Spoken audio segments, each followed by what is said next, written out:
Democratic Republic of Congo यानी DRC में Ebola का एक बेहद दुर्लभ स्ट्रेन जिसे बुंडी बगियो कहते हैं वो फैल रहा है, जिसमें अब तक 120 से ज्यादा मौतें हो चुकी हैं और सैकड़ों संदिग्ध केस हैं। ये कोई पुराना जायरे इबोला नहीं है, बल्कि बुंडी बगियो स्ट्रेन है जो बहुत दुर्लभ है और इसके लिए कोई वैक्सीन या स्पेसिफिक दवा भी उपलब्ध नहीं है। WHO ने 17 मई को इसे public health emergency of international concern घोषित कर दिया है। अब लेटेस्ट अपडेट की बात करें तो डीआरसी के इतूरी प्रांत में मुख्य रूप से इसका फैलाव हुआ है। 300 से ज्यादा संदिग्ध केस पाए गए हैं, 11 से ज्यादा कंफर्म केस हैं और 88 से लेकर 120 मौतें हो चुकी हैं और ये आंकड़ा लगातार बढ़ रहा है। युगांडा में भी 2 कंफर्म्ड केस हैं, 1 मौत हो चुकी है, दोनों डीआरसी से आए लोग थे।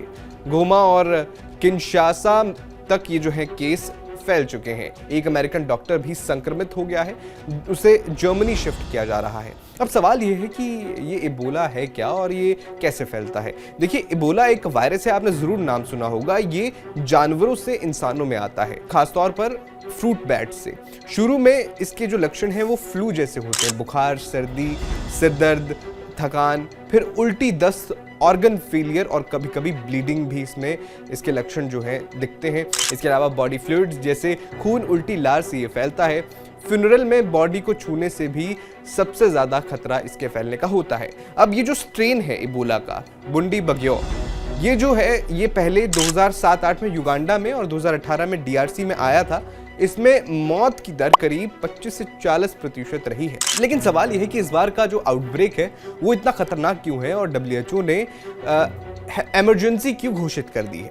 देखिए, टेस्टिंग में देरी हुई है। शुरुआती टेस्ट आम ज़ैरे स्ट्रेन के लिए हुए थे, इसलिए नेगेटिव आए, यानी जब टेस्ट किया गया तो रिपोर्ट ही नेगेटिव आई, लेकिन वो संक्रमित थे। इससे क्या हुआ कि वायरस हफ्तों तक छुपा रहा। इसके अलावा कॉन्फ्लिक्ट जोन में डिस्प्लेस्ड हुए हैं, ऐसे में बॉर्डर पार करना आसान है, जिससे इसके फैलने का खतरा और बढ़ जाता है। इसके अलावा कोई वैक्सीन भी नहीं है, ट्रीटमेंट भी नहीं है। जायरे के लिए उपलब्ध दवाएं यहाँ काम नहीं करती हैं। वो जो दूसरा स्ट्रेन था उस पर काम करती है, लेकिन नए वाले स्ट्रेन पर काम नहीं करती हैं। इसके अलावा स्वास्थ्य कर्मियों की भी मौतें हुई हैं। हॉस्पिटल में इन्फेक्शन कंट्रोल जो है वो बहुत कमज़ोर है।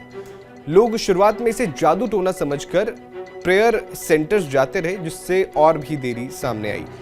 अब सवाल यह है कि भारत क्या बाहर फैलने का खतरा है इस वायरस का।